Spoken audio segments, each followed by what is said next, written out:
家好，听别人说不如听专家说，我是木木。那今天看到我这一块手拿板，就知道我们要谈的题目是什么。那先来欢迎珠宝会的顾问吴弘毅。嗨，大家好，我是吴弘毅。好，顾问今天要谈的这个主题真的很严肃。先前好几十年前，日本发生声音地狱杀人事件，没想到几个礼拜前，台湾真的发生了。但据我们所知，其实也不是第一件。对，这不是第一件。那事实上呢，在2021年的10月啊，桃园的龟山也有持刀杀人，也是因为这个噪音解约。在2022年的9月份，在基隆也有一个也是邻居拿刀杀人的情况，都是因为噪音的问题。到了2023年的1月份，树林也有因为邻居长期发出这个噪音而心情不满，又是持刀捅了4个人的腹部只是没有挂掉。2023年的7月，在淡水也有一个也是因为噪音的问题也是持刀杀人。到了2023年的8月，在万华也是因为噪音持刀杀人。再来就是前几个礼拜的这一件，对，高雄这一件。对，所以这不是一个偶发，也不是一个个人认为说我的神经质什么噪音特别大、特别敏感，不是的，这是一个社会公共问题。没错。那谈到这个问题，老实说，心情是很沉重。那现在我们不能事过境迁嘛，所以我们先从噪音的来源来跟大家说起。那噪音我们根据珠宝会这边分析是有3种的：环境噪音、设备噪音，还有人为噪音。那环境噪音通常我们会很容易发现来源在哪里，比如说车子声狗叫声这些都是。对。那设备噪音的话，顾问这边有几个很好的案例分享，比如说大楼的电梯，有人想说我豪宅住在顶楼最高贵、最尊荣，没错，但是房价很高，对，可是也不太建议因为这个噪音最大，电梯每天上上下下噪音非常大，大到连屋主都住不下去了可是很奇怪，大楼的顶楼是电梯塔就在他们家里面吗？对，电梯的机房。电梯的他们家的楼上，甚至于是楼上的楼上，隔了1层楼也是这么样的吵。哇，那不就是买豪宅送机房噪音？对。那后来怎么办？那后来这真的透过好几个单位鉴定，包括珠宝会也鉴定。那到了法院，现在还没诉讼完毕呢。你的意思是说这一件噪音，屋主已经先提官司，那他告的是谁？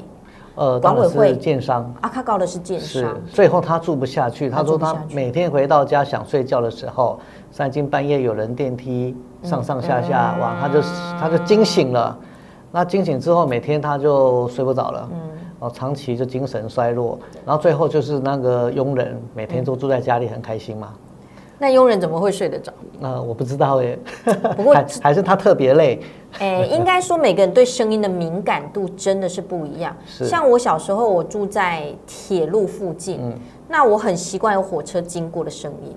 我后来求学搬到外面去住，我睡觉听不到火车声，我顿时没有安全感，反而睡不着对，刚去外面读书住那个宿舍的时候，我想说，怎么这么安静？我没有听到熟悉的声音，我反而会觉得很怪。面对噪音，是不是要先做一个那个压力测试，看自己可以承受多少压力，再来习惯一下。声音这种东西，就是你如果从小就习惯，你可能就觉得不是噪音。所以为什么有人会觉得说，人家隔壁邻居又没讲什么，你这边吵什么？对啊，我觉得是跟每个人的生活环境有很大的关系，没错，以及每个人的对于声音的感官的敏感度不一样。对，真的。那么再来，就经常出现有水锤声大楼也会有水锤声就是开关水突然间动蹦，对。那有点像人家在打那个墙壁。对，住大楼的人应该会常听见。对。那再来就是小时候常听到什么鬼故事，楼上有什么弹珠咕啦咕啦咕啦咕啦，对。可是有时候这种案例，经常楼上是没有住人那请问楼上是谁在发出声音？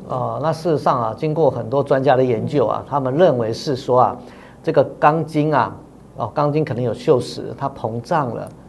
爆开，对，它膨胀的时候刚好把那混凝土给挤压的声音撑开了，对，有点像戳破泡泡纸，啵啵啵啵啵啵啵啵，对，就类似这种声音。天哪！所以声音到底从哪来不知道而且这种低频的噪音不一定是正楼上搞不好是隔壁的隔壁传来都有可能。有可能对，我记得有一个医师，他有发表一个案例，他说每到了固定时间点，他们就会听到一个嘣，然后都去找啊，他想说邻居发出来的，但他当下没有先怀疑邻居，他是先找出其他方法，最后再来怀疑邻居。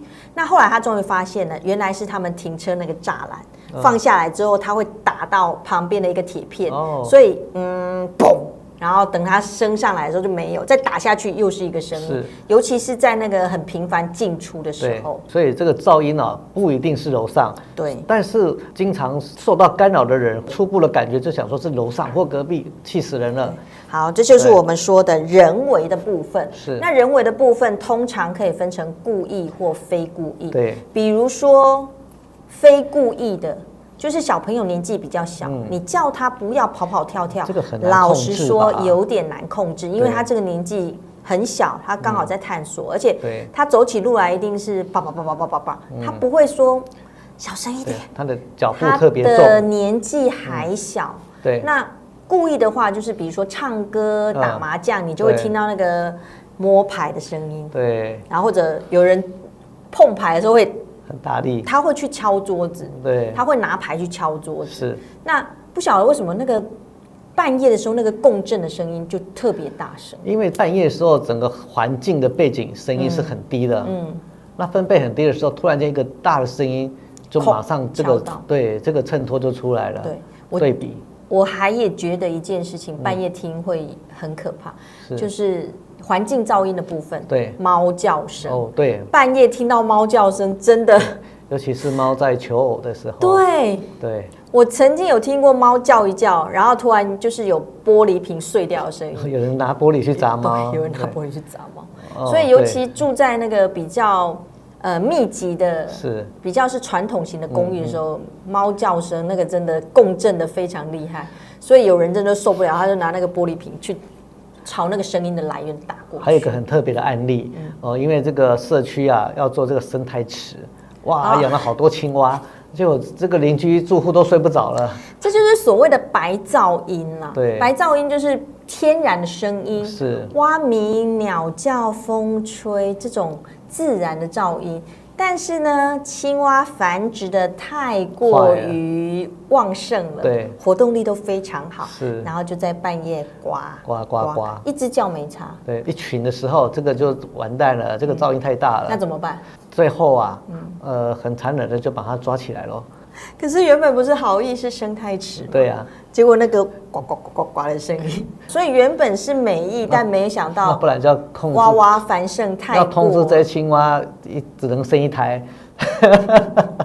你有看过青蛙卵吗？有啊，一群一群的。那就对了，你还现在生一胎，没办法，这纯属开玩笑。对，好，那所以这一些声音的来源，基本上住保会有几个建议的处理步骤。对，怎么说？那因为啊，很多的噪音的纠纷争议啊，有时候真的很难去避免。没有错。对，那我们要先用善意的方式去跟邻居或管委会分享一下，有这个情况发生，我们一起来解决看看，来找看看声音的源头在哪里。没错。啊，免得误会了，到时候拿刀去捅别人怎么办？对啊，所以第一个我觉得很重要是你要先判断声音来源。对，什么叫做判断声音来源？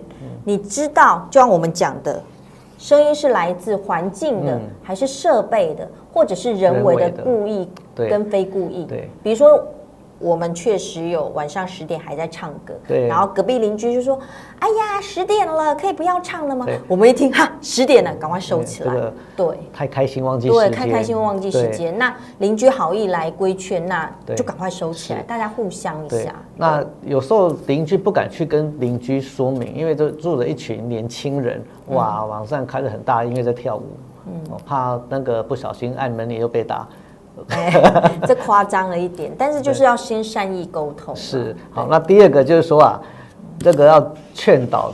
那劝导就是说，邻居们一起来找到原因之后来劝导看看，善意的劝导，对，善意的劝导，好意的劝导，是，不要一进去敲门说，你半夜都发出声音哦，行不行？就是那个态度很不好，那对方可能会觉得你干嘛？对。登门这样子亲门打吼，你是要来吵架的吗？对不对？大家就是把这个情绪先放下来，好好的沟通看看。对，说拍谁啦？我要个小孩睡觉吵到了哈，对，这样就好了。对，那第3个呢是什么呢？请管委会帮忙一下。因为毕竟整个社区还是需要管委会来维持秩序一下。对。那只是不小心，如果发出噪音是管委会就没办法了啦。有时候管委会的组成比较复杂，有些人会觉得没错，管委会应该站出来管。但有些管委会的主委或委员就会觉得，黑领导的代志啊，干管委会屁事，就是态度上会不一样。但原则上，管委会是要有尽到告知劝导的责任。没错。那假如管委会还是帮不了你怎么办呢？那我们就要到下一个阶段，就是说我们可以去警察局报警，或环保噪音环保局这些都可以来去做一个申诉的一个管道。如果再没有办法的时候就要申请调处。对，调处。比如说住保会，也是可以。对。那再来就是第5个，就是你要收证，因为你一直在劝导，一直在说拜托拜托，还是没有用的时候，怎么办？自己要先收证一下。那收证一定要记得要有分贝嘛。那我们一般人都会买手机啊，手机可以下载 app， 就有分贝。不管它准不准，毕竟它也是一个声音的数据的参考。就是你要定时定量，就是你先分析声音什么时候出现，然后就长期的做记录下来。对，把时间假设有个时钟放着，然后这个分贝。你的背景音没有吵闹的时候是多少？那它吵闹的时候又是多少分贝呢？这个可以做一个记录起来。它是持续多久啦？然后比如说从3分钟一次30秒也好，可是它的周期，声音的周期，对，搞不好它是从晚上10点到凌晨3点，你就把它录下来，1次、2次、3次，那你要举证，那才有一个明确的依据。那最后一个最不好的方法就是口袋够深才有办法做得到，就是搬家，这是最无奈的。对，因为你试过任何方法，你都找不到原因，那长期下来，你的身心灵是没有办法负荷的。对，那真的搬出去呗。对。所以我刚刚说那些住豪宅的，很多都说哎呀，这个不管最后法院判决如何，他们已经在找房子准备搬家了。没办法啊，你要想想看，我赚了那么多钱，我连睡个好觉都不行。对，那我为什么要住在这里？是没有那个意义了。对，连睡个觉都睡不好。请问一下，我住在豪宅的意义是什么？居住原本是一个人的基本的权利，没错普世价值。那买了豪宅，希望它能够更舒适，是一个避风港之外，还是一个更让自己身心灵放松。这些大企业家，但并不是并不是的时候，他们就只好另外寻找更舒适的环境了。对，不过这真的要口袋够深，因为现在房子真的太贵了。是。好，那讲到房子，因为噪音、声音地狱这件事情，真的影响很多人。所以呢，营建署这边也修法了，在110年正式开始了。它的相关法规46之6当中，它里面说要做隔音对，但这个实在是太专业了，麻烦顾问。好，它隔音有7个项目的方式，但是本人觉得7个项目都不好。这么直接？对，因为这个法案过了，但是我觉得对消费者根本一点用都没有。那请问一下，修这个法到底是要顾谁呀？假装有修法，事实根本没有修到法。干嘛这么大费周章？我就自己找人来做隔音就好了。对，因为目前的修法是认为从早期的12公分的楼板进步到15公分。对啊，加厚很好啊，很棒啊。那过去呢，建商都会加一个5公分的水泥砂浆层，再一个1公分的抛光石英砖，这样加起来就大概有21公分咯。这样有隔音有进步了。对。但是那个法案过了之后呢，很多建商都会用一个最简便的方法。你是指他们作弊吗？合法的技术性的偷工减料。对。怎么说呢？就RC楼板完就直接铺塑胶地板，一层隔音垫，再一层塑胶地板。那这个隔音垫本身呢，可能有去送检测，它叫做可以降噪17分贝。那到底是真的假的？我们先不管它了哈。可是消费者就会觉得新法规上路，对。可是问题是它已经铺在地板下面了，我怎么会看得到？那消费者认为建商给我是更高级的楼板，一定要的，我花那么多钱，结果并没有啊。并没有，那我干嘛花钱买豪宅？那换个角度，如果哪天屋主、消费者我的隔间有异动，那我这个地板拆掉就是零隔音了耶。这是真的。对，这是真的啊。那再来，如果真的不小心吵到楼下要告你的时候，那就更容易告了，因为他是用最高标准的要降到17分贝条件来告你，事实上现况并没有啊。那可是我当初买的时候，建商都说有啊，对，有隔音工法在啊，但是并没有啊。那怎么办？对，我们看不出来，消费者一般消费者看看不出来，所以我们一直希望推动叫做永久性隔音的一个概念。不管你用什么品牌建材都好，我们不会限定品牌嘛，我们希望说啊，在这个 RC 混凝土的楼板的情况，的上面是一层那个隔音层，隔音层完之后，再一个水泥砂浆的压层啊，那可能销售的时候啊，建商只做到这一层就好，那表面材呢，就可以让消费者自己选择喜爱的材料咯。比如说你要木地板也好，你要抛光石英砖也好，还是你要复古砖，你要塑胶地砖，你要石塑地板，通通都可以。为什么？所以这一块的选择性可以给消费者自己选择。对，因为原本就隔音做好了，是建商应该要服务给消费者的。那再来屋主在选择材料。再铺上去表面材，等于说隔音再隔音，这样又加一层。对，那就加一层。那楼上的邻居呢，他的吵杂声也会更少。对，那如果说像刚刚讲的技术性的犯规的情况，我认为屋主如果觉得，哎呀，我应该把隔音做好，对楼下交代，那楼上我只好自己做隔音。那这样这个地板跟天花板再做隔音，我相信一个屋主要做到隔音的标准，至少你房子要多花30万到50万不等。好贵哦。对，所以我认为这个法案应该要是彻底的去提供永久性的隔音给消费者，这才是修法的一个初衷嘛的目的嘛。